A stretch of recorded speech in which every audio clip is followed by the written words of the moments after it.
علی علی حق ہے، علی حق ہے، علی حق ہے، علی علی جدھر حق ہے ادھر مولا، جدھر حق ہے ادھر مولا، جدھر مولا ادھر حق ہے۔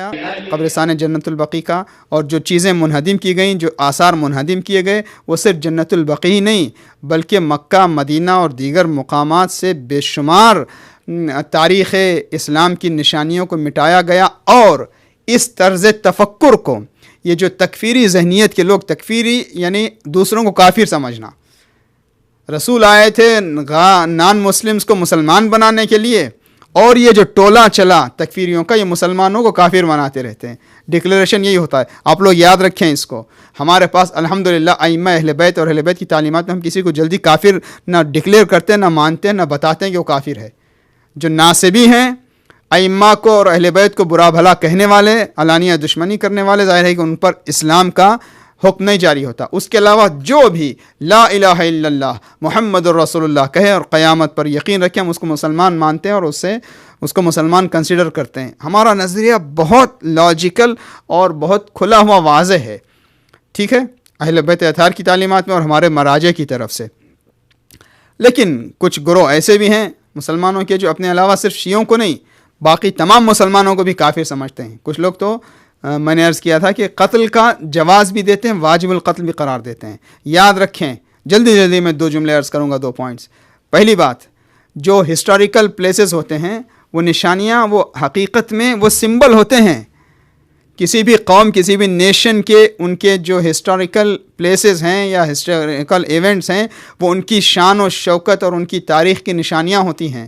کتنا بڑا ظلم ہے کہ اسلام کی تاریخ کی تمام نشانیوں کو مٹا دیا جائے، اور اس سے بڑا ظلم یہ ہے کہ اس کو توحید کا نام دیا جائے۔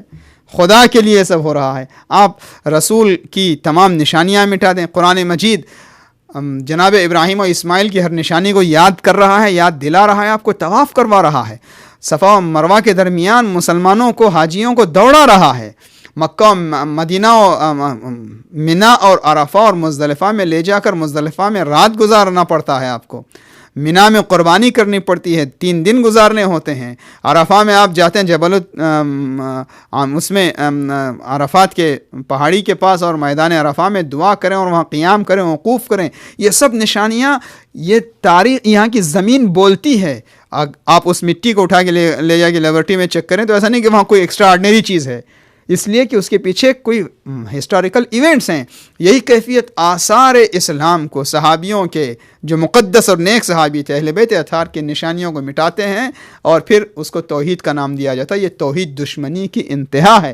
اور مجھے یہ جملہ عرض کرنے دیں، یہ ثقافتی دہشت گردی ہے، یہ کلچرل ٹیررزم ہے کہ آپ نشانیوں کو مٹائیں، آثار کو مٹائیں جن سے خدا کی یاد آتی ہے۔ قرآن مجید کہہ رہا ہے وَمَن يُعَظِّمْ شَعَائِرَ اللَّهِ، صفا، مروہ، منا، قربانی کا جانور، قربانی کے جانور کے گلے میں جو نشانی ڈال دیتے تھے لوگ اپنی قربانیوں کو پہچاننے کو، وہ سب خدا کہہ رہا ہے کہ یہ سب شعائر اللہ ہیں، یعنی ان سے انسان خدا کی یاد کی طرف مائل ہوتا ہے۔ کیوں؟ اس لیے کہ اس کے پیچھے میسج اور پیغام ہے۔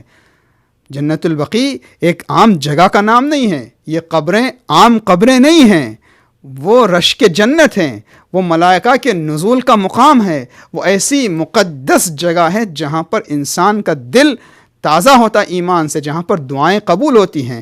مرنے والوں کو سلام کر کے ان پر رحمت کی دعا کرنا اور ان کے وسیلے سے خدا کی بارگاہ میں مانگنا، اس سے بڑی اور عبادت کیا ہو سکتی ہے؟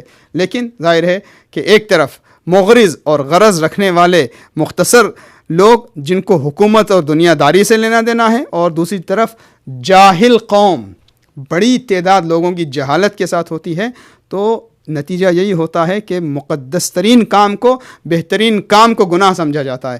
یاد رکھیں، یہ اس جملے کو یاد رکھیں جو میں آپ کی خدمت میں عرض کر رہا ہوں۔ دیکھیے، بد عملی اور بڑے غلط کاموں سے، غلط ایکٹیویٹیز سے، ایول ایکشن سے زیادہ خطرناک ہے تھاٹس میں، فکر میں، آئیڈیولوجی میں اگر غلط اور کیفیت اور انحراف آ جائے، انسان کی سوچ الگ ہو جائے، غلط نظریہ ہو۔ خوارج جو امیر المومنین کے زمانے میں پیدا ہوئے تھے، وہ روز قرآن بھی پڑھتے تھے، ان کے پیشانیوں پر زبردست سجدگاہ کے نشان تھے، یا رکوع میں ہوتے تھے یا سجدے میں ہوتے تھے یا قرآن کی تلاوت کرتے تھے، لیکن چونکہ ذہنی طور پر گمراہ تھے لہٰذا اس خوارج نے اسلامی تاریخ میں اتنا نقصان پہنچایا جس کی کوئی انتہا نہیں ہے۔ امیر المومنین نے ان کے خلاف انتہائی شدت کے ساتھ نصیحتیں کی، سمجھایا، جب نہیں مانے تو جنگ کے ذریعے سے ان کا خاتمہ ہوا، چند لوگ بچ گئے تھے۔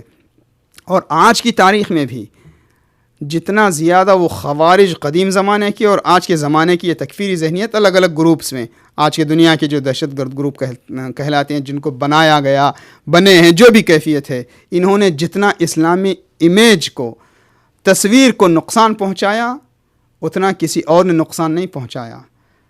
تو عرض کرنے کا مطلب یہ ہے کہ فکری انحراف زیادہ خطرناک ہوتا ہے عملی انحراف سے، اور ہم کو بھی مکتب تشیع میں بھی کبھی کبھی ایسی کوششیں ہو سکتی ہیں کہ ہمارے فکری اثاثے اور اسٹس کو ٹارگٹ کیا جائے، ہماری فکر میں انحراف پیدا کیا جائے۔ کبھی ایسا بھی ہو سکتا ہے کہ عزاداری کے نام پر، مولا علی کا نام لے کر، قرآن کا نام لے کر، اہل بیت کا نام لے کر، امام حسین کا نام لے کر غلط فکریں ڈال دی جائیں، تاکہ مراجع کے خلاف، عزاداری کے خلاف، امام کے انتظار کے خلاف رجحانات پیدا ہوتے جائیں، اور جوانوں کو اصل جو مین سٹریم ہماری سوچ ہے اس سے الگ کر دیا جائے۔ ایسے فتنے آ سکتے ہیں۔ تو یہ جو تکفیری ذہنیت ہے اس سے ہمیں سبق یہ لینا ہے کہ ہم کو بہت زیادہ ہوشیار ہو کر کام کرنا ہے کہ ڈاؤٹس اور جتنے بھی شکوک و شبہات پیدا کیے جاتے ہیں ان کو ایڈریس کیا جائے، تاکہ ہماری سوچ اچھی رہے، جہالت نہ ہو۔ کبھی جہالت ہوتی ہے